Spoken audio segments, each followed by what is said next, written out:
the sisterhood of the bottomless mimosa.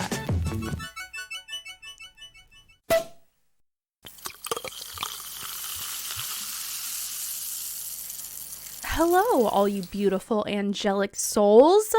This is your host, Melissa, and you're listening to Mimosa Sisterhood Podcast, where we celebrate the world's greatest women while we get boozy and party. And if you're new here, welcome. That pretty much sums up the point of this show. But our real mission is that we celebrate the life experiences of women throughout history and the women that are kicking ass and taking names today. So I hope you stick along for the ride. We have over 70 episodes for your binging pleasure, and we have so many more incredible ones to come. So I'm really excited you found your way here, and I hope you hang out with us for life. Well, today we have another really incredible women's history episode for you. I'm going to let you know in advance. It's a long one, but it is fire. I am so excited about this episode. It honestly might be one of my top favorites of all time, and I'm talking 3 years worth of time. And I'm just so amped on it. Every single minute is quality fire, and you're going to love the show. So I'm going to keep this intro short so we can dive into the wonderful magic that's to come. But I also just want to note really quick that I am so amped on today's guest host. She is an absolute radiating gem of a woman, and I'm just so excited that I met her through this amazing podcast community and that she was willing to come on the show and share her incredible knowledge of history. And she also presents such an incredibly important woman who is a literal historical icon. And I'm just so excited about this entire podcast. On that note, if you also enjoy this episode just as much as I do, be sure to leave us a 5-star rating and a written review on Apple Podcasts. And if you want extra brownie points, screenshot a picture of you listening to this podcast episode and post it on social media and tag me. And of course, I will know right then and there that you are a VIP team member, but you might also get some freebies coming at you in the mail. That's right, baby. So do me a solid and help spread the Mimosa Sisterhood word, and I might do you a solid back. Right? That sounds like a great deal, doesn't it? Cool. Now grab your bottle of wine and let's get ready to party. Everybody say hello to Tehya. She is the host and creator of the podcast For the Love of History. And we about to spit some knowledge.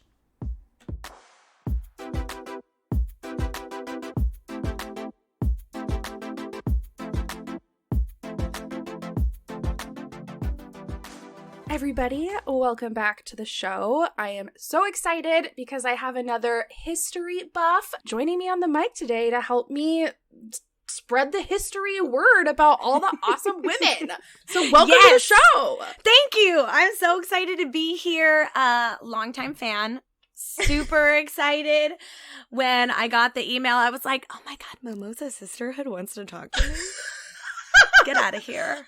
Yes. Well, when you expressed interest in potentially doing an episode with me, I was like, absolutely hell yes. I love your show a lot. I think you do such an incredible job producing it. And you have such an amazing storytelling just narrative that you do that I am hopeful to adopt as I continue listening. But I was like, oh my God, this is going to be such a good episode with both of us telling stories about a kick-ass woman in history. Right? Oh yes, let's do it. Dream team. So, okay, well, tell everybody about your podcast. Yeah, I would love to. So my podcast is For the Love of History. It just celebrated. I don't know how to talk about it. I just celebrated the 1-year anniversary of For the Love of History. I know there's like a lot of quarantine podcasts that like popped up, and mine happens to be one of those. I originally in the States was a history teacher for 7th graders, 7th grade world history. And I moved to Japan and then became an ESL teacher. And last year I was like, I need a history outlet because my husband, who was my boyfriend at the time, and my 2 best friends are like, Tehya, we cannot listen to you anymore. It's too much. I was like, okay, what can I do with myself? So I started for the Love of History, and it's just me. Each episode is about 20 minutes long. I think the longest has been like 30 minutes, super bite size. I talk about world history, women's history, and weird history. Like last Friday, I just uploaded an episode about the night witches from World War II, the Soviet Union night witches. The week before that, we were talking about the Victorian pharmacies, and I've done episodes about the toothbrush. I've done episodes about super badass empresses, and I talk about geisha, and next week is going to be about Victorian nipple rings. So, you know. Oh my God. We're all over the place here, right? I'm so shocked to hear that in the Victorian era they had nipple rings. That had to have been like, was that a punishment type of thing? No. People were freaky. Victorian people were freaky, and I can't wait to tell you about it. So, my God. That's for the Love of History. Well, that's very exciting.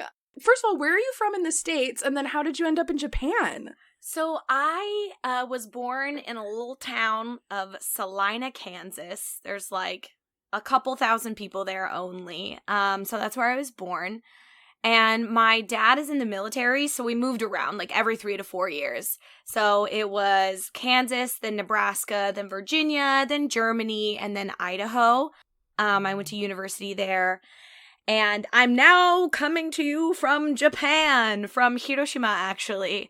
And when I did my first year of teaching in the States. I was a world history teacher. And I was a long-term sub. I was the teacher for the whole year for a lady that was on maternity leave. I had been her student teacher when I was in university. And then she was like, hey, now you have your degree. Just come in here, help me out. And I was like, yes, of course. Let's do this. And there was another teacher at the school that was retiring, and he was also a history teacher. And they were like, do you want this job? And I was like, no, I don't. I don't want this job. And they were like, okay. And then I had no plan. And I went home, had a little existential crisis. I was like, what the fuck, Tehya? Like, you said no? And I was like, oh, why did I say no? And I went Googling, and I was like, how can I teach overseas? Because I just needed to get out of Dodge. Yeah. And I found my previous job, and it was like, teach in Japan. And I was like, yes, done. I just want to get out. So I didn't speak Japanese when I came. I just had studied Japanese history in university and thought that that would be enough. It was not. And so I moved here, and the plan was like, okay, a year, maybe 2. And then I'll go back and I'll get my real teaching job. Like I'll sow my wild oats and then come back. And then after 2 years, I was like, one more. This is fine. And then after 3 years, I was like, what's one more? What's one more? And then in my 4th year, I met my boyfriend, who's my husband at the time. Like, I refused to let myself date. I was like, no, dating. And I was like, it's been 4 years. Like, I can do it. And I met him on Tinder. And we just hit it off. And now I'm married, and I'm staying here forever. Oh my God. Yeah. That's so crazy. Yeah. Well, I'm assuming you must love it. Oh my God, I love it so much. It's great. It has its ups and downs. Like when I first moved here, I didn't speak the language at all, and that was really hard. But I studied, and I'm still studying, and it's really lovely. It's so cool. Like, you could just walk down the street, like on the road that I live on, there is a tiny little temple that you could just go and see. And sometimes you'll see like women walking in kimono going to the izakayas. Like izakayas are bars here in Japan. And they'll be like the hostesses and they're walking in their kimonos. And then you'll see somebody in like super high fashion-y clothes. And it's a really cool place to be. There's always new things that I'm learning all the time. And my husband is Japanese, so that's fun too, having amazing cultural differences and just talking about it and learning about Japan through him is really cool. So yeah, I absolutely love it. Have you guys visited like the States since you've been married? Yeah, we have. So before we got married, we went right before COVID happened. So I guess, no, we weren't married when we visited. But yeah, we visited the States right before COVID happened, and he met my family and he loved it. Like we went to Idaho and I was like, ooh, not a lot of stuff here. But he loved it, and my family loves him.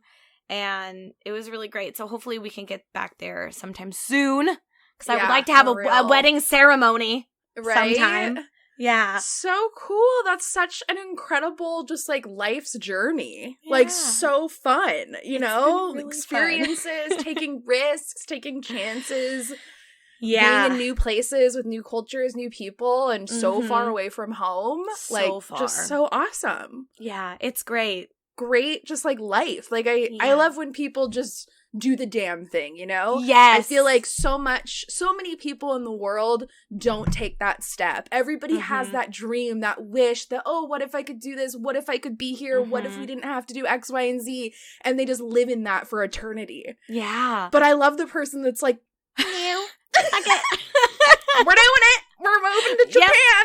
Yep. And that's what I did. Sorry, not sorry. Yeah, and you can do it. Like if there is anybody listening right now who's like, I need a sign to do the thing, this is your sign. Do the thing.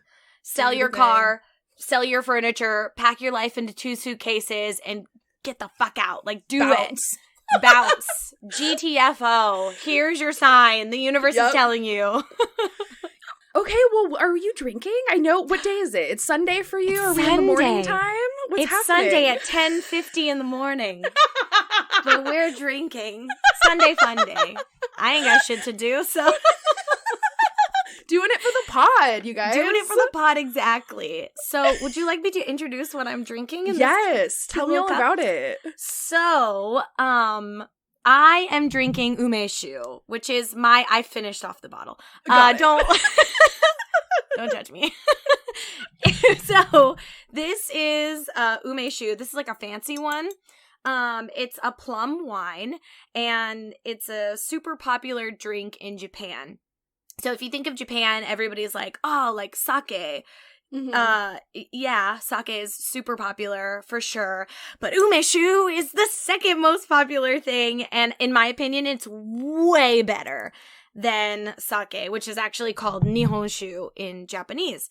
So what it is, it's a plum liquor, and you soak plums and just so much sugar, a ridiculous amount of sugar in a liquor called shochu.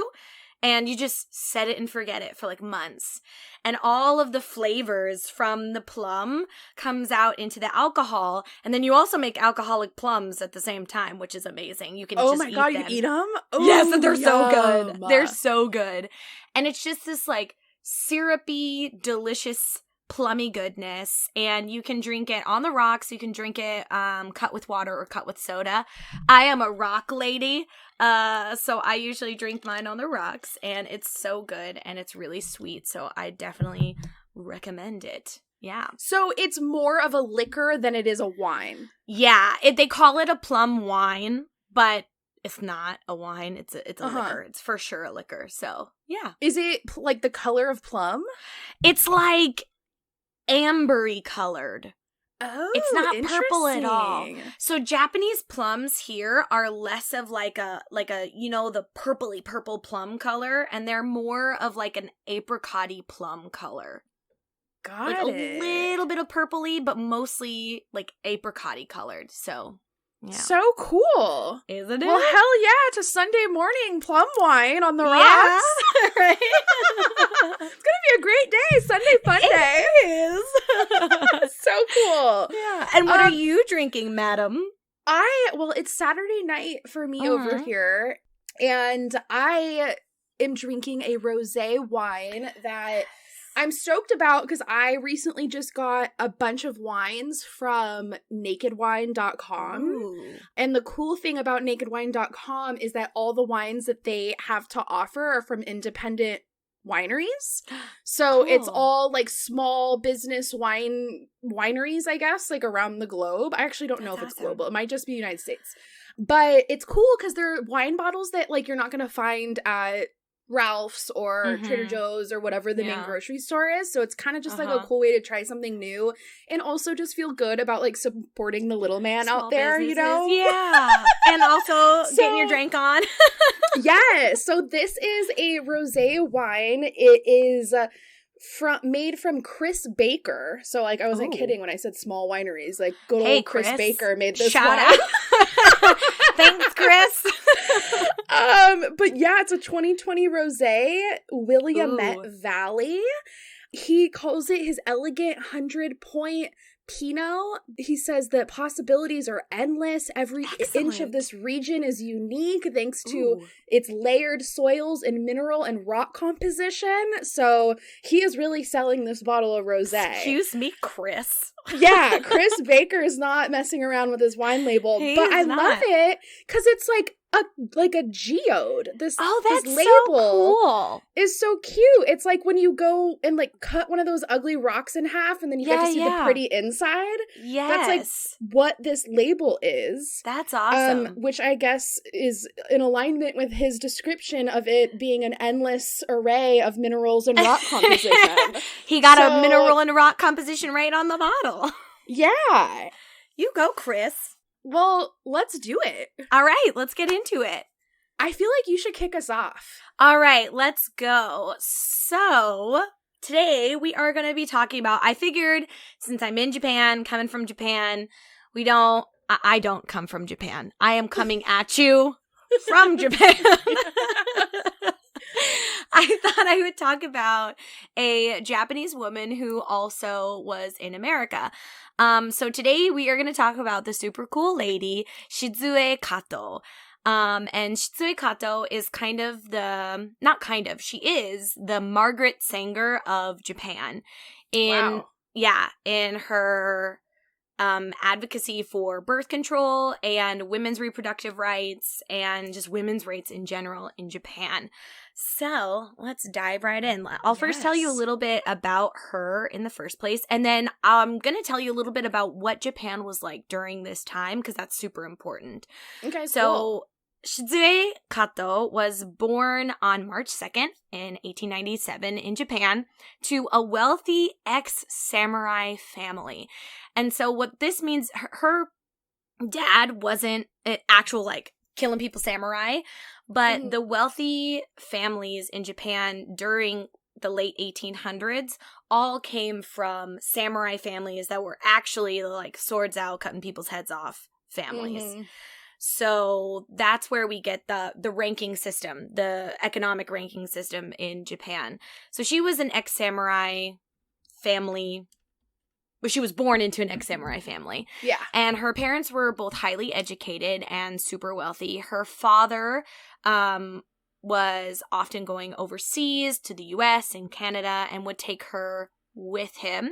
And she was really influenced by Western ideas and Western culture at an early age, which is really, really rare because Japan had just barely opened up in 1968. 1968 or 1978 to the West. They had been closed as a country to all foreign countries for the last 300 years. So there was no access to anything other than Japan stuff. Yeah. Right? Like, in terms of, like, trading goods and things like that, it was just closed off. There was two places in Japan, in all of Japan, two places where the Dutch and the Portuguese could come. That's it. Okay. The Dutch and the Portuguese in these two little places, these two port towns. And that's it. That was the only access to the outside world that anybody had.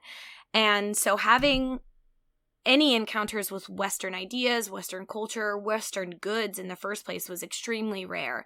So she was fortunate, unfortunate, however you decide to take it. She was exposed to Western ideas and culture at a really young age. Shidzue went to school, and she was highly educated, but she was also in an ex-samurai family, so her life was really determined already. Like, she was going to get married, she was going to have kids, she was going to get education, but it was education like how to be a good housewife, how to be a good mother, how to do house finances and things like that, how to run a house, basically. And so at the age of 17, she got married to her first husband, the Baron Keikichi Ishimoto.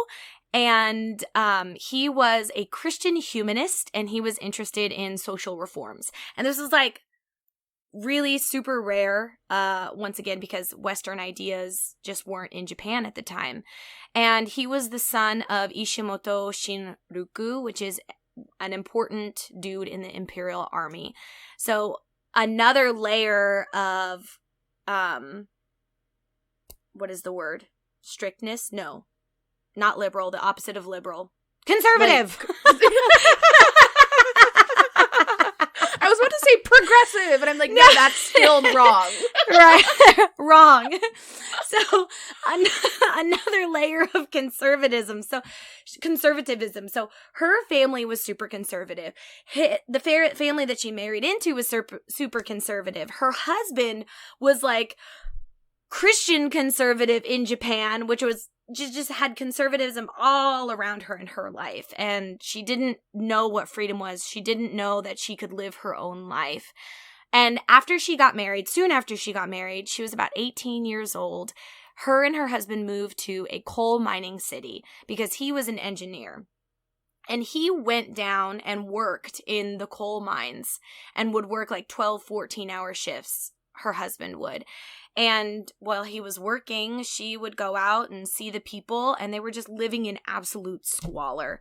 And she had never seen this in her life before because she was living, up in the castle in her wealthy home and just didn't see what was going on. She was really, really sheltered. Mm-hmm. And both her and her husband were so overwhelmed by what they had seen that they both had mental breakdowns and they had to get out. Oh, wow. Yes. They just didn't. What kind of mental breakdown? Like, she wouldn't eat. She couldn't sleep. She was just crying all the time. There's not a lot of information about what exactly happened because, mental health at the time was not really talked about. So it was just reported that she had a mental health crisis. She stopped eating. So did her husband. Her husband just couldn't go to work anymore. And they were like, we need a change. So they moved to the States. And I didn't tell you this part. That kind of spurred the move to the States. So when she was in this coal mining town, she was really taken aback by how the women were treated. And there were so many babies all over the place. So many children running around, unwanted children, orphans, women who couldn't take care of themselves because they just didn't have enough money to take care of their children in the first place. And she was really affected by this. And one of the reasons why they went to the States is because there was a big workers' union movement happening during this time. And so that's why they went to the United States. So they went to Washington, D.C., and they started to have some problems in their marriage. Her husband was off working and being an interpreter, and she was left. She didn't speak English. She didn't know anything about the United States, and she was left to her own devices. So she signed up for English classes. She signed up for secretarial courses, and she moved out of her apartment with her husband into her own apartment all by herself. Yeah. She just like picked up her stuff and left. She saw all these women like live in, it was the 1920s. They were living their best life it was the 1910s. And they were, you know, living their life, and she was seeing women in a capacity that she'd never seen them in Japan. They were making their own money. They were doing their own things. They were independent, although, you know, it's the 1910s. We're not at the height of feminism, but still, it was way different than what she had seen in Japan. And she was just impassioned and motivated by these women that she was seeing. And yeah, she decided to start her own life, and she began socializing with socialists and communists at the time, and was hanging out with her husband's acquaintances in the government. Her husband wasn't there, but she was. Mm-hmm. And she started making friends and meeting people and going to different parties. She eventually met Margaret Sanger, and they became besties. They were like BFFs. Super best friends. Yeah. So Margaret Sanger was like, I want you to take all of these things that I'm trying to do in the States and bring them back to Japan. And Shidzue was like, yes, like I'm going to bring all of this back to Japan with me. So she learned as much as she could from Margaret Sanger. They met a bunch of times. She learned about birth control. She learned about family planning. She learned about reproductive systems in the first place. She was like, vagina, what's that? Uterus, never heard of her. Vulva, oh my God. Like, yeah. Oh my God. So insane. Isn't it? Isn't it insane? Yeah. Yeah. Anyway, yeah. That's a whole nother topic for another time. Reproductive health and education. So Shidzue learned all of this stuff from Margaret Sanger and other people that she had come in contact with. And emboldened by all of her newfound freedom, she decided it was time to return to Japan. It was the 1920s, and she picked up her stuff and left. She just went back to Japan. That's wild. Right? Picked up her whole life, returned 1921, and she wanted to continue her life of freedom. So it was unprecedented for women to be making their own money in the 1920s in Japan. It really was just starting. Wait, so she was making her own money? She was making her own money after she returned to Japan. So she started she started a wool importer shop. Like she would import wool and yarn and things like that from foreign countries because Western clothing was being made and sold for the first time in Japan in the 1920s. So previously, everything was made out of cotton and silks in Japan. So she was making mad money with her wool shop.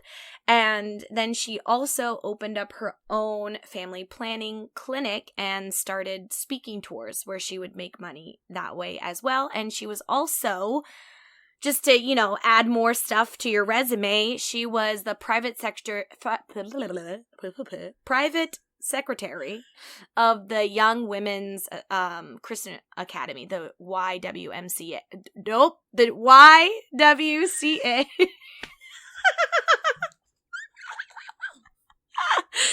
Oh my gosh, my brain. So, yeah, she was the private secretary there. So she had lots of different money revenue streams coming at her, but she didn't live a life of luxury. A lot of the money that she was making, she just put right back into the community. And during this time, I know, she's super cool. I love her. She's really fun. And just like a good person. Totally. Like, yeah. I wonder what her husband was thinking. I have no idea. What the hell happened to you? I was like, I don't know. I have no idea. But, I mean, he was also a pretty, Questionable man? Questionable dude. Like, I don't really know. There's not a lot of information. First of all, there's not a lot of information about her to begin with, let alone her husband.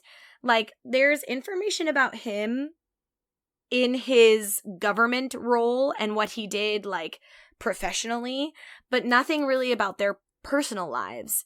At the very end of my research that I was doing, I found out that she had, like, 3 kids. And nowhere in the biographies that I was reading about her did they mention that. Like, at the end of one that I was reading, they were like, by the way, she had 3 kids with the first husband and 1 kid with the last husband. I was like, oh, okay, cool. Yeah, I know, it's weird. So our wonderful lady, Shidzue, was on her way to becoming the Margaret Sanger of Japan. And while she was working at all of these different jobs, doing her speaking tours, doing her education, trying to get her clinic started up, she was also publishing writings in support of easier access to birth control for women. And she was arguing that Japan's growing population problem could be solved by women. Japan at the time was actually in the opposite situation that it's in right now. Japan has, I think, one of the fastest growing elderly populations in the world. Really? Yes. People just aren't having babies, and that there's a whole bunch of reasons for that, but I mean, one of the reasons it was so horrible for women to be having so many babies in the 1920s is because there was just no access to healthcare, there was no access to childcare, there was no access to support. And it's kind of continued on in Japan today. There's hardly any childcare services. Women aren't really supported in ways outside of the, like, nuclear family. Mm-hmm. Usually the only kind of childcare that women get is, you know, if you happen to live close to your parents or your in-laws, they just take care of the kids. And is it like a taboo thing to have other people taking care of your children? It's just not done.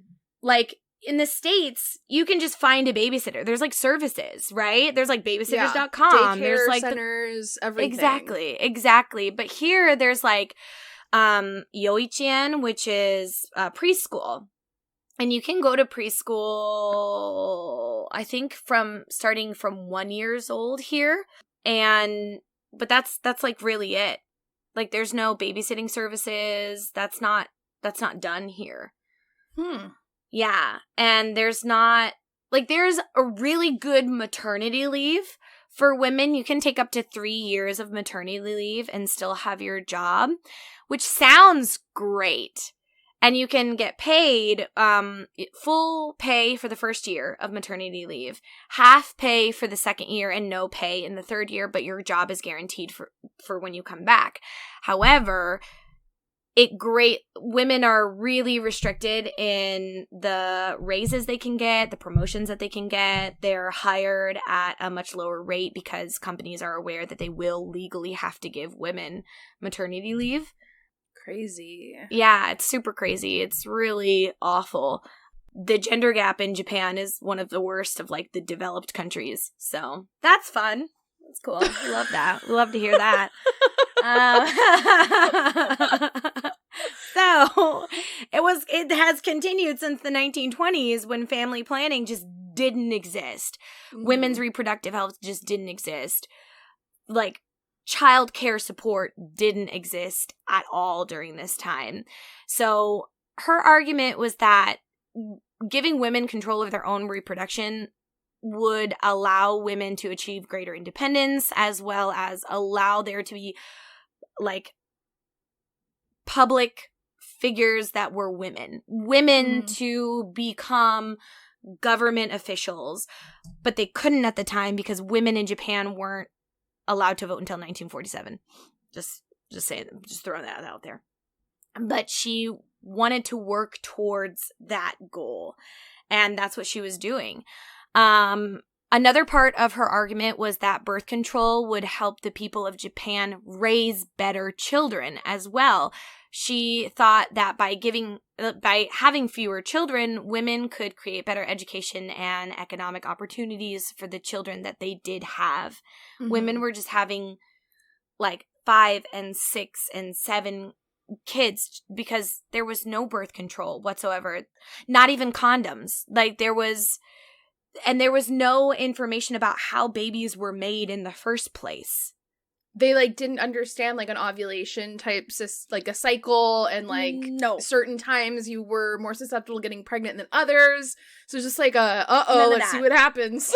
Yeah, exactly. It was like a free-for-all. It was just my God, whoa. That would be so scary. I couldn't imagine being like, oh, my 7th kid, right? Oh right? My God, 9. It's awful, right? Right? It's horrible.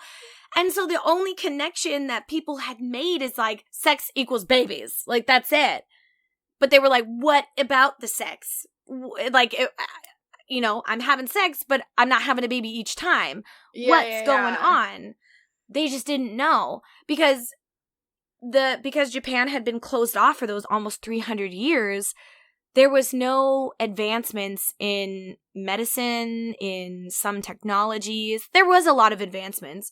Japan was not a primitive place, which I hate using that word anyways, but it just wasn't advanced in medical and industrial things as the West was because there was no collaboration. Like in the West, we were having like hella collaboration between Western countries, but Japan is this little archipelago and it just cut itself off. And they didn't get to benefit from the knowledge that the West had started discovering. Mm-hmm. And Shidzue was one of the people that brought that knowledge, that reproductive knowledge to Japan, but people were not down. People were not down with her talking about this kind of stuff. Mm-hmm. Because at the time, Japan was really militaristic. It was the Meiji era during this time, and the emperor was really, really into the military and really into colonization. Because Japan had just opened up to the West, they saw like, oh shit, like the British Empire is real big. America has a few colonies. Like, we want to be a developed nation. We need some colonies. So they looked to Korea and China and they were like, we're going to colonize you guys. And they did a little bit. And Japan's military was like the focus of the country at the time. So the idea was the more children you have, the more people you can have in the military, the more workers you can have to support the economy, which supports the military, which then supports the nation. That was the idea at the time. So then you have Shidzue coming in like, no, stop this. We can't be having any more babies. We need to plan this shit. The government was like, no. What do you think you're doing? We want a big of a population as we possibly can. Yeah. So they were pissed. She's like, but the moms can't handle it. Exactly. There's no way. Right? Stop the babies. Right. We have an epidemic. Exactly. And I can only imagine how frustrating it was for her to like come back to Japan and be like, listen, we have the technology. She's like, Margaret, I need your help. Get on a plane. And you know what? Margaret did. But we're going to talk about that. Okay. We're going to talk about that a little bit later. So that is where we're at right now in Japan. We've got this singular woman and she's got followers and stuff, but really she is this like pillar of women's advocacy and birth control, and she's really trying her darndest. And she got arrested. She got arrested in, when was it? 1937 for promoting dangerous thoughts. That's what it was. Oh, she got my arrested God. For promoting dangerous thoughts, specifically for her advocacy of birth control and abortion rights, which was like, wah! Yeah. It's the A word. We can't. So she spent 2 weeks in prison, and it temporarily ended the birth control movement altogether. She was forced to close her clinic and stop all of her writing and stop openly advocating for women's birth control and women's sexual rights, women's reproduction. Everything stopped. And then World War II happened. And everything got put on hold. All of life everywhere in the world got put on hold. And so did birth control. But thankfully, Shidzue survived World War II, and she, in 1946, a year after the war ended, women were finally given the right to vote in Japan, and she then became the first woman government official in the Japanese Diet, in the parliament, their government system there. So she was the first woman in Japanese government. Was she elected? She was elected. Oh, really? Yeah, she was elected. Women could vote for the first time. Because I'm she was thrown in jail. People were pissed. How did she get elected? Yeah, she got elected. Somehow, some way, she was elected into the Japanese Diet and was the first woman in the Japanese Diet. So cool. Yeah, she's super cool. And that's when the birth control and the family planning and the sexual health classes started up again. And she went hard. And that's when she brought in the big guns. And in 1955, she actually invited Margaret Sanger to visit Japan for the 5th International Conference of Planned Parenthood. So it was the first time Planned Parenthood's international conference had been held in Japan. It was a big deal. Yeah. Big deal. So, because it was just people were like, what is this? It's 1955. We're still new to reproductive health. Vulva, who is she? We're back to that. So, and Margaret Sanger came. She spoke to the people. Shidzue actually was her interpreter for the whole time. And Margaret Sanger actually stayed there for quite some time. I mean, of course she would. It took forever to get to Japan back in the day. So she stayed for a long time. She did some talks, some advocacy. She went to the Japanese Diet, the parliament, and she actually got to meet the Emperor of Japan. Oh when my she God, came so as well. Cool. Yeah, it was super, super cool. Do you think they knew of her and what she was doing in the States? Were they aware that she was kind of making big change? I'm gonna go with a no. Okay. I don't know for sure. I have no idea for sure. But my guess is a no. Because the only news that was happening in the US about Japan at the time was backtracking propaganda from World War II, from the Japanese concentration camps that were in the States, all of the propaganda that America was just pumping to the public. There was not a lot of positive news that was coming into America about Japan, so I'm going to go with a no, just based off of what I know about the time. So, which is unfortunate, and a lot of people in Japan don't know about her as well. Unless you're into women's history, you just don't know. I was asking my husband about it, because I always double check with him before I talk about anything Japan related, just to check. And I was asking him, and he was like, I have no idea who that is. What? And he did his own research, and he was like, oh my God, how did I not know about this woman who was the first, birth control and family planning aside, she was the first woman elected official into the Japanese Diet. And he was like, why do I not know about this? Yeah.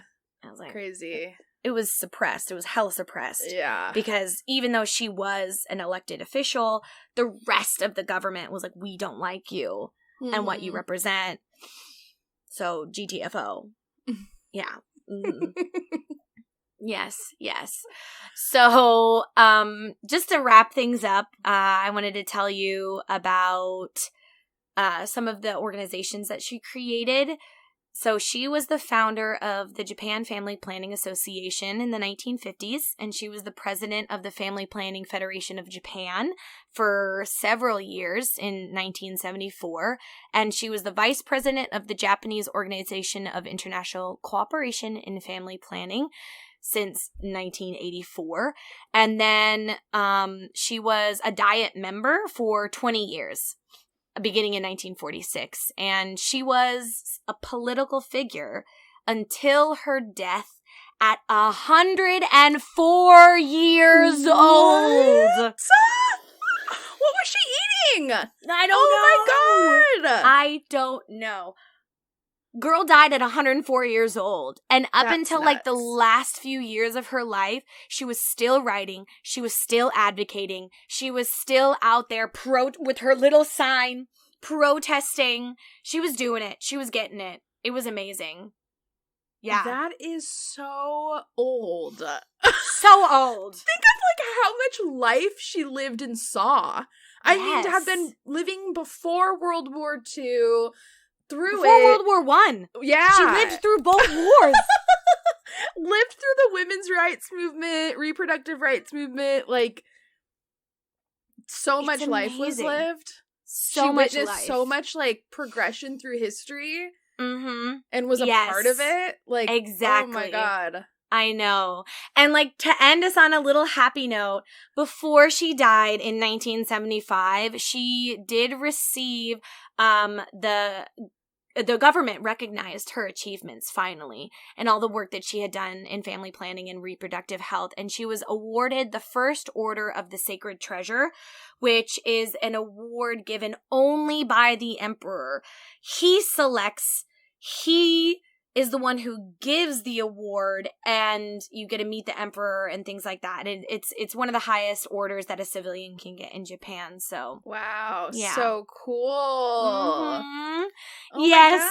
My God. So that is Shidzue Kato. There's so much more that I just wasn't able to fit in. She's such a cool lady, so research her on your own. I'm like wondering, like, do you think, like, obviously she lived this life, and then she lived this, like, whole other life, which, like, I wonder if she never moved to the States, would that not have happened? Like, was the move the big, giant thing that sparked this, like, newfound passion of hers?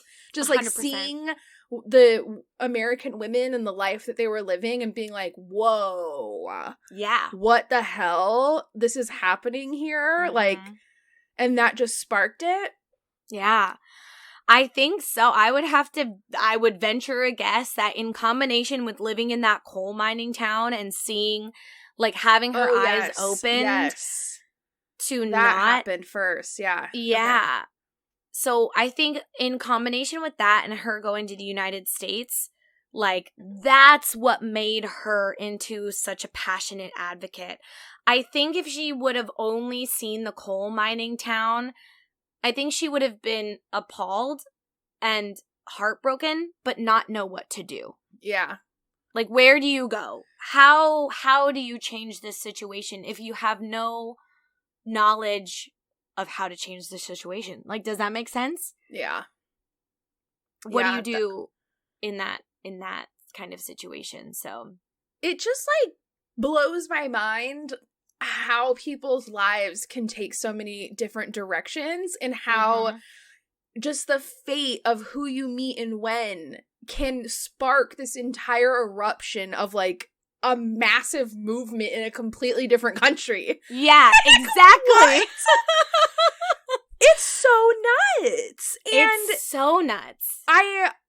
When at the end of my woman's story, I have a quote that I'm going to speak that is hers that just relates to this woman's whole story, where I'm just it really is remarkable how one thing can just change so much. Yeah. Yeah. It's so amazing. Crazy. I have goosebumps right now. I'm like, so cool. It's so cool. And it's like, you know, I just always think, and I always, like, think it's important for everybody listening to think that when you're living your own life and you're just like, I don't do shit, nothing's going on, what am I doing with myself? I've like contributed to nothing. I have no future. Like, I imagine that like she probably didn't think that there was much ahead of her either when she was like just kind of like, you know, existing in Japan with no plan, no really like major thing she was gonna do with her life outside of pumping out a million babies and just like being a mom. Like, you know, how do you feel super inspired about that? Everyone's doing it. It's the only thing you can do. Like, I imagine she's probably never thinking like, oh my God, what amazing things am I gonna do in my life one day? Oh, nothing, because there isn't anything. And then like it just just one little thing can spark an entirely different door to just open with like the most beaming of lights. Yeah. And it's, you never know. Like, you never know what that could be. You never know when that could happen, what could cause it, what opens for you, and how that open door could lead to so many other doors. I just feel like it's always just such a friendly reminder to be like, we really don't know what's ahead. Yeah, exactly. We really don't know. And it's like, it could be massive. Yeah. Everybody's life contributes to history. I forgot the writer who said that, but I love her. But you're so right. Everybody's life contributes to history. Everybody's life can change at the drop of a hat and just turn into something amazing. So cool. And so just different. The fact that she met Margaret Sanger and then basically just unleashed this entire world to a completely different country from that simple meeting and that friendship. Like, how that spread. Yeah. So nuts. So eloquently put. Good job, you. So cool.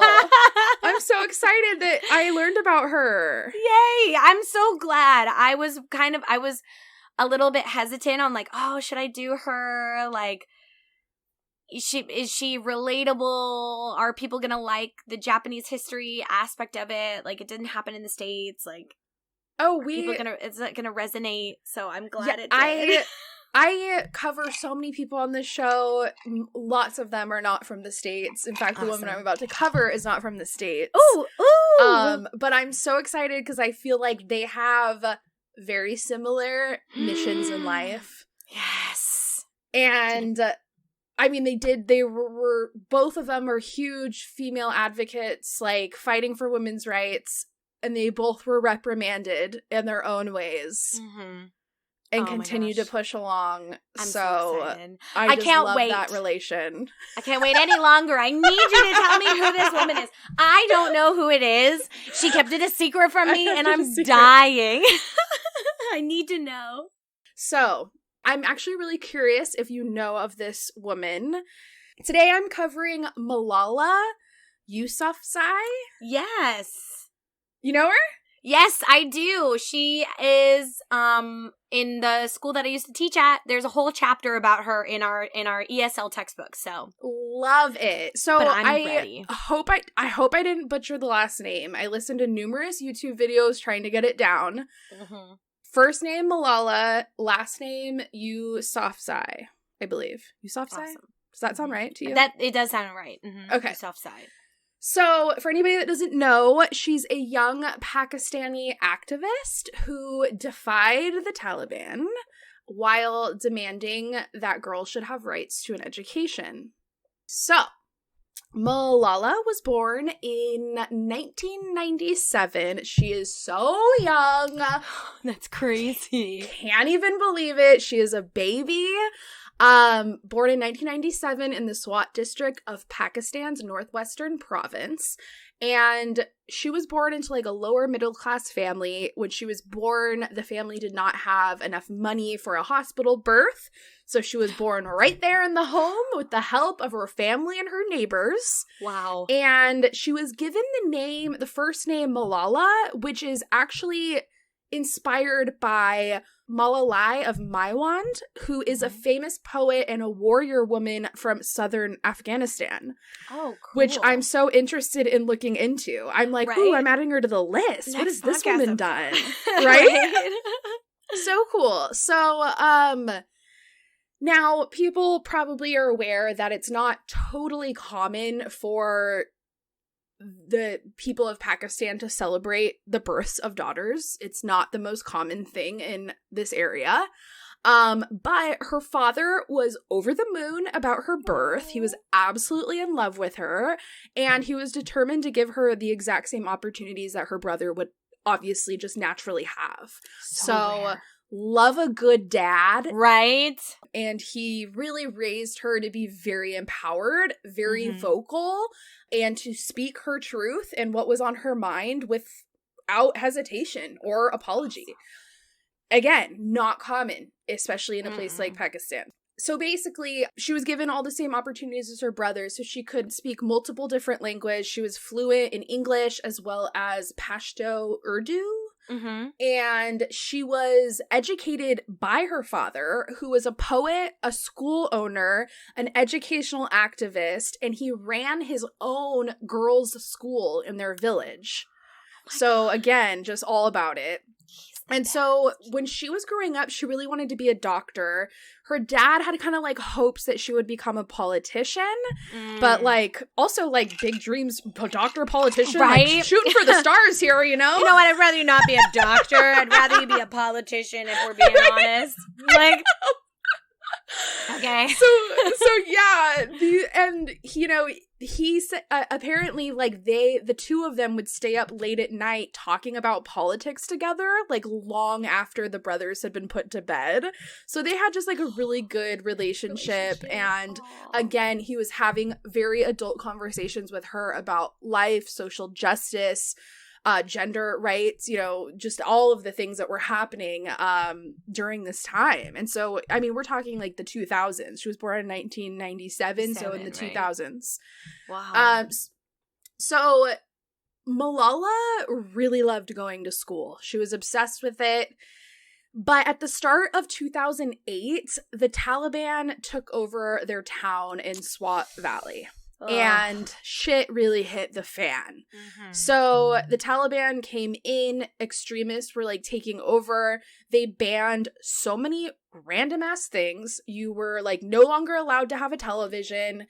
You couldn't play music. What? Women were not allowed to like go to the malls anymore. That was like over with. And they banned girls, young girls, from attending school. Oh my God. So if anybody defied these orders, they were punished very strictly, to the point that it was very common to see the bodies of beheaded policemen displayed around their town. Policemen? Policemen. Oh my God. So complete horror. Yeah. Oh my God. They were being controlled by full-blown terrorists, and if they didn't follow these rules, they were executed and publicly. So just completely just a terrifying experience. So Malala was 11 years old while all of this was happening, and she had to say goodbye to all her schoolmates because school was over for the girls. So she had to say goodbye to all her friends, not knowing if she'd ever see anybody again. Like, who knows what the future is going to hold, and she just had to like head home, and it was done for her. But her brothers could still go to school. So straight up bullshit. Just totally fucked up. Yeah. And then a few months later, and then again, remember I already mentioned her dad is big into education. He's big into girls' rights. He's an activist himself. So he basically like took his daughter and was like, "Oh no, we're gonna fight this shit. Like, we can't just sit back while this is happening." So he took her to like local press clubs and got her to start public speaking on the matter. So she was 11. So she had her first like public appearance shortly after the schools got closed, and she stood up in front of an audience and was quoted to say, "How dare the Taliban take away my basic right to education?" And I think she like yelled it out into this like very like expressive and emotional. And her speech was covered by newspapers and television channels throughout the region. So it like kind of got out there. People saw it. News was also spreading internationally about like what was happening. And the BBC caught news of like the growing influence of the Taliban in Swat Valley. And so they wanted to like dive in there and get firsthand knowledge from real people on their experience of like living in their hometowns after it being invaded by the Taliban. And they wanted to like somehow get in there and like get knowledge and information that they could then produce to the world. And so a BBC correspondent was able to get in touch with like one of the local schools where she was from. And they were like, hey, we're interested in having a school child write a blog for the BBC about their experience. And it's going to be like produced like on our blog website. And so the teacher was like, okay, I'll ask around and like see who's interested. Like people are getting beheaded and like we aren't even allowed to go to the mall, but like let me like, you know, reach out to the homies and see like who's into it. Oh my God. That's such a tone deaf thing for the BBC to do. Like part of me is like, yay, glad you did it. Now we have that that information, but also you guys, there's some shit going down. We're not really worried about your blog. Like that's not priority number one. Exactly. So the school teacher like reaches out and basically couldn't find anybody because the parents of the children were like, hell no. Yeah. Like, our kid is not going to be writing for your fucking blog. Like, we're under attack here. Like, what do you mean? This is really dangerous of a position for you to put us in. Like, it's not happening. But, of course, Malala's dad was like, oh, well, we're huge education activists over here. So, I'm going to see if my daughter's interested. To which she was. Oh. So she basically, like, got this deal with the BBC to write a blog for them on her day-to-day life living under the Taliban influence. Oh my God. And so this is what's crazy is that she was basically like handwriting out like little journal entry notes and like passing them over to reporters that were like, I don't know if they were undercover or what they were doing, but they were there somehow or meeting her places. And they were taking her handwritten notes and scanning them like into a system and then like rewriting them into a blog or something like that. What? She didn't have a computer. She wasn't even allowed to go to school. So like they were handwriting notes to get the blog entries to BBC editors and producers. I did not know that. That was not in my kid's textbook. So then like time's going by and the Pakistani Taliban had like already put out the order like no girls can go back to school. And they were going around and, like, blowing up schools. They were blowing up, like, hundreds and hundreds of schools. And girls' schools. So I guess in Pakistan, there would be, like, co-schooling where it's boys and girls. They sometimes had all boys, sometimes had all girls. They were blowing up the all-girls schools. Like, no, we're not kidding. You're never going back to school again. We're demolishing your schools. And so, you know, they're just living their lives. Bombs are going off. Gunfire is happening around them. It's a complete war zone that they're living in. And then in February 2009, the girls' schools were still ordered to be closed. And it's been like months now. And so the boys' private schools were like, well, this is fucked up and we're over it. So we're actually going to stand in solidarity and we're going to close too. Oh, wow. So they basically were like, if the girls' schools are being closed, we're not going back to school either. Good for them. And then they eventually had to reopen because like the Taliban didn't care. Yeah. And then they basically were like, okay, fine, we've heard you're pissed. We're going to lift the restrictions on girls' education only if they attended a boy-girls school. So if you go to a boy-girls school, girls, you can go back to school again. You're fine. But all the girls' schools, you're still not allowed to go back. So the girls that went to co-education were allowed to go back to school again, but they were required to wear burqas. And the full burqas? Yes. Like, oh, wow. Yes. And so the full burqa basically is like an entire fabric garment over your entire body, covering head to foot, with usually like a small slit for your eyes. Which is just like... Which is fine if that's your choice to wear, because it's your choice.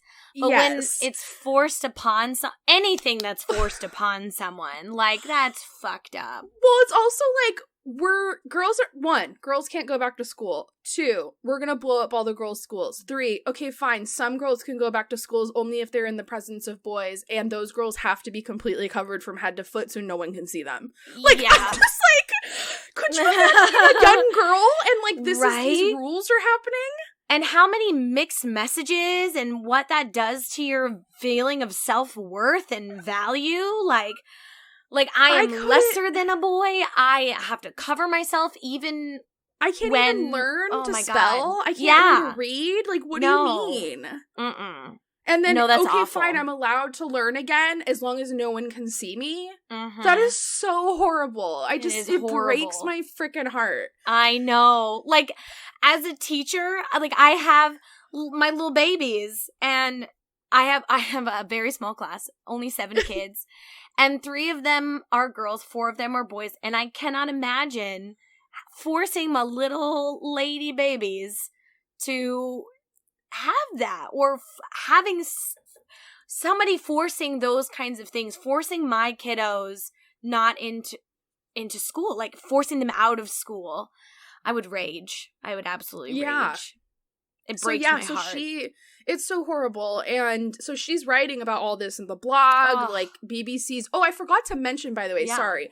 Because obviously this is such a dangerous thing for somebody to be blogging for the BBC about what's happening in their town.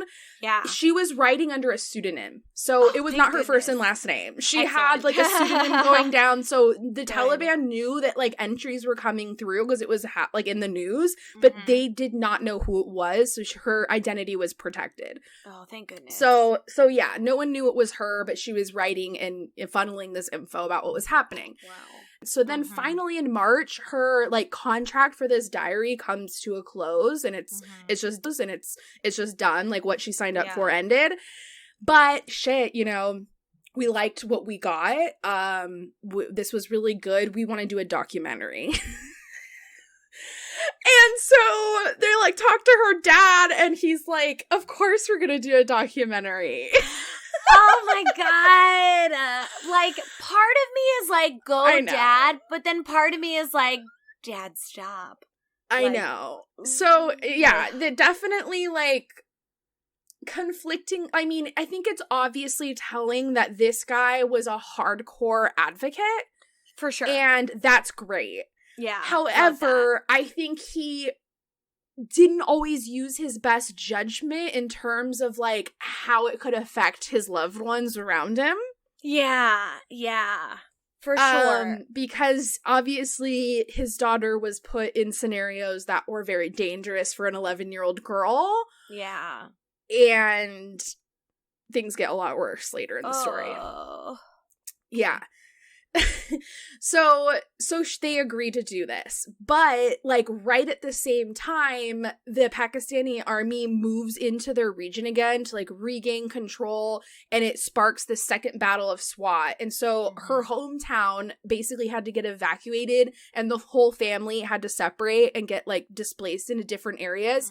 So her father, of course, goes off to like protest at the town hall, and she gets sent to the countryside to live with relatives, where she's like out of all the mix of the craziness and is just like in a safe zone. And while she's there, she's like filming this documentary. So she's safe. They're doing the documentary. Things are fine. But because her dad is going like hardcore protest style, he starts getting death threats. And like public death threats. So the Pakistani Taliban are like, fuck you, dude. Like, we see you. Like, yeah, you're openly protesting. So like, we're obviously gonna kill you. Like, you can't do this shit. Like, we're running the show here. So death threats start coming in. And then her documentary gets finished and it gets released. And it's a short one. It's not like a massive movie or anything like that. It's just like a short little like one documentary clip about her and like what's going on. So like it's done. It gets released. And of course it's like sparks a lot of interest. So she gets reached out to for like numerous interviews for national TV stations, which of course then results into her blog identity being revealed. No! Yes. which then, of course, results into people wanting to have her publicly appear on television to speak to her blog and her documentary and just, like, speak to, like, what happened, like, what's going on. And because her and her dad are, like, such major advocates and they're all about the protesting for, like, women's rights, she agrees to it all. So she starts doing a lot of public appearances and just starts, like, now publicly advocating, like, internationally, because it's being broadcasted over the globe in various countries. Yeah. And so in 2011, she trained with the local girls' empowerment organization called Aware Girls, whose training included advice on women's rights and empowerment to peacefully oppose radicalization through education. So she's, like, doing that. And then that same year, she was, I think, like, nominated for the International Children's Peace Prize of the Dutch children's advocacy group called Kids' Rights Foundation, which was really big because she was the first Pakistani girl to ever be nominated for the award. So really huge for her. She's also still very young. Keep in mind, she's like 12 or 13 right now. So just a full baby. Just a baby. And the announcement when she was, like, nominated, they said, quote, "Malala dared to stand up for herself and other girls and use national and international media to let the world know girls should also have the right to go to school." So her public profile was rising. And people were getting to know who she was. She was, like, you know, word was spreading. And then she was awarded Pakistani's first National Youth Peace Prize 2 months later in December. And then that same month, the Prime Minister awarded her the National Peace Award for Youth. So she's just, like, railing in award after award. Everyone knows what she's doing. Like, there's no secret. She's really made, I mean, she's done a lot, but she's also just been a huge voice of just, like, bringing awareness to what's happening in her hometown, what's happening with young girls having their basic human rights stripped from them, and just, like, being a voice to the cause. And so then in 2012, she starts planning to organize what she calls the Malala Education Foundation. So it's, like, her big foundation that she's created, and it helps poor girls go to school. So obviously what she loves and what she stands for. Yeah. But again, like, the name's getting out there. She's just becoming, like, more famous, more well-known, and now her death threats are starting to come in. Oh, God. So the Taliban's pissed, and they're just like, fuck this girl. Who does she think she is? And they start, like, literally producing death threats through, like, their radio station. They're getting them in the newspaper somehow. And they're, like, slipping death threats under her front door. Oh, God. So they, like, know where she is. Yeah. And so eventually a spokesman for the Taliban, like, makes a public statement that, like, we basically are being forced to act and we've unanimously agreed that we're going to have her killed. And so on October 12th, 2012, a Taliban gunman boards her school bus that she's riding after completing her exams at school, and they shot her 3 times, shattering the left side of her skull. And so, according to reports, a masked gunman entered the bus and shouted, "Which one of you is Malala? Speak up, otherwise I will kill all of you." So she identified herself, and she was shot along with 2 other girls on the school bus who actually both survived the attack and then were stable enough to speak to reporters about, like, what had happened. But after the shooting, she was airlifted to a military hospital where doctors were forced to begin operating after swelling developed in, like, the left portion of her brain, which had been damaged by the bullet when it passed through her head. Oh, my God. Yeah, and so after 5 hours of operation, they successfully removed the bullet, which had lodged in her shoulder near her spinal cord.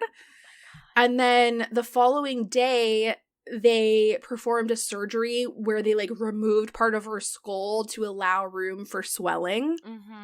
So she basically goes through so much shit after this attack. Like, so many surgeries. She was in a coma for like 10 days. Oh, like, God. The recovery is out of control. It lasts forever. She went through so much like physical hardship on her body after this attempted murder. Oh my God. And she was 14 years old. I'm like tearing up right now. Holy cow. This poor little baby, 14 years old, has gone through not being able to go to school, going through a literal hell as her life, like then being allowed to go back to school, but being forced to wear, clothing that she doesn't want to wear, and then being forced away from her home, and then fearing that her dad is going to get killed because he's trying to be an advocate for her and education for all girls, and then getting death threats, and all the while she just keeps on going. Yeah. Oh, baby. And then gets shot in the friggin' head. They literally climb on her school bus and shoot a 14-year-old. She was like about to turn 15, so I think she was in the last couple weeks of being 14 years old, but so young. And so also, young. like, how lame. Like, really? Yeah. You're the Taliban and you're, like, out here killing a kid? Like, piece of for real? human garbage. Like, you're that threatened by a little girl? By all little girls? That says a lot. This says a lot about you, sir. But it also is, like, proof that, like, they knew that she had power. Yes. They knew that she could make an impact. People know that women have power, and that's why people keep women down. And that's a whole nother topic for another day, but I agree with you 100%. I know. Oh, my God. Yeah. I was hand clapping. Obviously, I'm upset about this. The murder attempt got worldwide media coverage, and people were pissed. Yeah. Pissed. Like, Barack Obama had a statement, Hillary Clinton had a statement, Angelina Jolie, like, Madonna, I think I did a whole concert where she, like, put a tattoo of Malala's face on her back and, like, dedicated a song to her. Like, people around the world were making statements about, we're fucking pissed that this happened. Like, you've got to be kidding me. So it was, like, a total outcry globally. Yeah.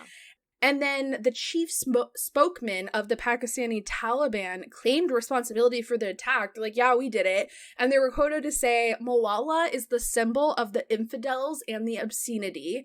And they added that if she survived the attack, they would go on to just keep making murder attempts and kill her off. Fuck yourself. Oh my God. And they also said that they believed that Malala had been brainwashed by her father. They said, quote, we warned him several times to stop his daughter from using dirty language against us, but he didn't listen and forced us to take this extreme step. No, sir. So, like... no, sir. That's wrong. Yeah. That's false. Basically, after the attack, they figured out who did it. It was a 23-year-old graduate student in chemistry who remained at large, and I believe is still at large. And they believe that he's now in hiding in Afghanistan. So basically, she's now living in England. Her family meets her out there. They're like, okay, we're going to lay low out here for a while. Like, let's just recuperate. Let's recover. Right. Let's, like, be in safety. Everyone's happy that they're there. They're being protected. She starts going back to school in England. Again, just as, like, straight A's, killing the game. And then she, on her 16th birthday, she has her very first public appearance where she speaks at, like, speaks to the United Nations, at the United Nations. I'm not totally sure. But they're having some kind of conference, and she's, like, leading it. And it's her first public appearance since her attack. Oh. And they're basically, like, the whole call for this conference is to call for worldwide access to education. And so the UN dubbed this event Malala Day. And she had over 500 young education advocates from around the world in the audience while she was speaking. And she was quoted to say at the event, the terrorists thought they would change my aims and stop my ambitions, but nothing changed in my life except for this. Weakness, fear, and hopelessness died. Strength, power, and courage was born. I am not against anyone, neither am I here to speak in terms of personal revenge against the Taliban or any other terrorist group. I'm here to speak up for the right of education for every child. I want education for the sons and daughters of the Taliban and all terrorists and extremists. Just like so humble, so sweet. Oh. So she received standing ovations, and she followed it by saying, Malala Day is not my day. Today is the day of every woman, every boy, and every girl who has ever raised their voice for their rights. Oh. So I'm just like, she's 16. Like, are you kidding me? It's just insane. So then on her 18th birthday, she's opening a school in Lebanon near the Syrian border so that she can help Syrian refugees go to school and offer them education for girls aged 14 to 18. So that's how she's celebrating her birthday. And then in 2014, she was announced a co-recipient of the 2014 Nobel Peace Prize. For her struggle against the suppression of children and young people and for the right of all children to have an education. And she received the prize at 17 years old. Oh, that happened before her 18th birthday then. But she became the youngest person to ever win the Nobel Peace Prize. So cool. And all this sounds great, right? We're like, yay, you survived your attack. You went back to high school. You finished with straight A's. You're safe. Like, you're winning all these awards. Everyone loves you. Not so much. So apparently there's a lot of negative reception about her in Pakistan. How? Why? What?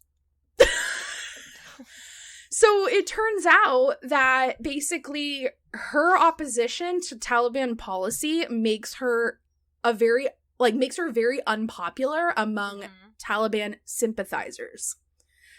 Didn't know there were Taliban sympathizers. Apparently there are. Had no idea. Oddly, there are people there that were hating on her after this happened. Many people claimed there was conspiracy, that her dad was a spy, she was a spy, they coordinated the whole attack, like all kinds of stupid rumors got brought up that like spread like wildfire. Also, she ended up writing like a memoir about her life. She called it I Am Malala. And her book was banned in all Pakistani private schools. And the president released his own book called I Am Not Malala. What? And the book accuses her of attacking Pakistan's army under the pretense of female education. And it describes her father as a double agent and a traitor. And it denounces Malala's fund, like her Malala Fund of Education, for its promotion of secular education. So excuse me, what? It's basically a whole, like, complete bullshit book saying a bunch of lies about her and her family. It's propaganda. That's what it is. It's propaganda, basically. And it's not even creative propaganda. I Am Not Malala. Who was the creative team on that one? Oh my God. How out of control, like, how petty do you get? It's the girl so got shot on a petty. school bus, and you're doing this? Right? Writing a whole ass book. It's complete madness. It is. What the figgity Complete fuck, madness.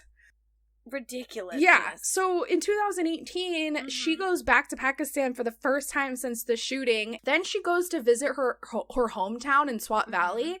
And there's some group called APPSF. And I guess they basically represent the 173,000 private schools in Pakistan.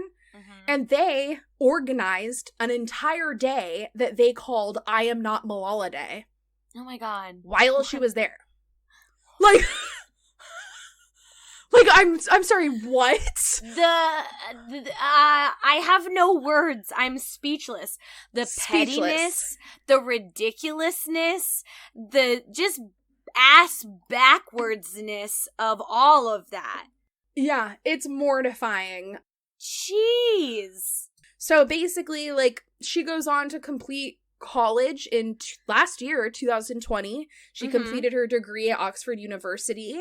Today, she's 23 years old. I think she's turning 24 soon. She might be 24. Baby. No, I think she's turning 24 like in a couple months.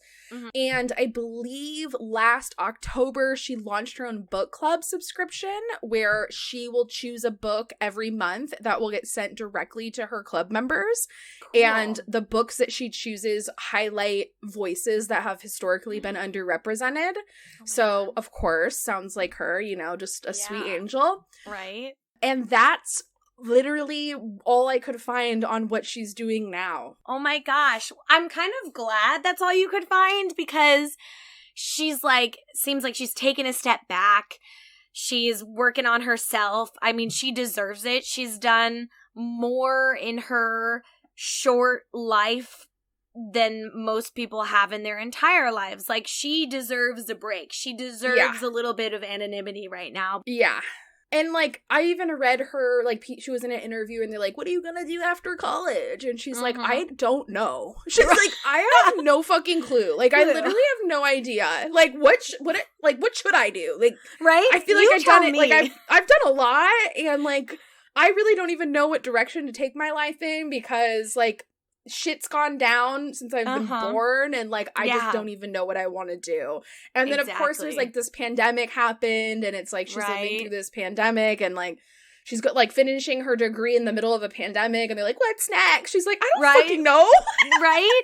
That's a shitty question to ask people who are about to graduate from university anyways. Add on all the other stuff that she's done in her life. Add on a fucking global pandemic. Like, that question should be outlawed. When I was graduating university and people are like, what are you going to do next? I don't know. Go away. Okay? Don't ask me that anymore. No one likes that question. No one likes that question. It. I think she should take some time off. I think so too. Take a vacation. Like regroup maybe at the end of your 20s. Right? A little bit of therapy. Like So the quote I wanted to end on with her, which I thought was just like really, there were so many great quotes and I kind of just liked this one because it was very simple, but also just reminded me of your woman. And basically the quote is, one child, one teacher, one book, one pen can change the world. Just very sweet, simple, but so factual and so true. It's just, who knows what might happen and what you might do that could change the world when you aren't even planning on it. It's not even a plan of yours. Just like shit happens and then you're like, okay, I guess this is it. And this is what we're doing now. Yeah. Oh, that's awesome. That is her story. It's just, it's a lot. It's heavy. It's painful. It's tragic. I mean, I knew a very little bit about her before this episode, but you have just taught me so much about her, and I was like on a roller coaster ride. That was amazing. Thank you so much. Whew! Woo! Got some strong women on today's episode. I know, and us included. Fighting the man, like, ain't taking shit from nobody. Nobody. Thank you so much. That was an amazing episode. That was a great episode. It was so good. Yay. Love it.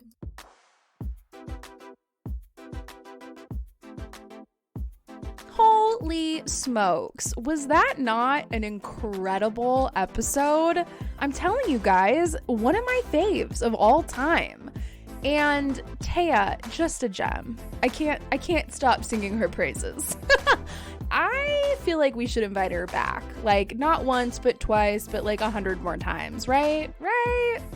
Don't forget, we have a kick-ass monthly newsletter that I write every month, and it includes lots of fun things like women's history, women's news, female artists, new moon manifestations, sneak peeks about our upcoming merchandise, which if you've been following me on Instagram, you know that's launching very soon.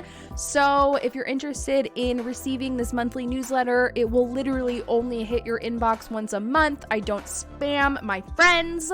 You can head to the website, mimosasisterhood.com, and you can subscribe on the website.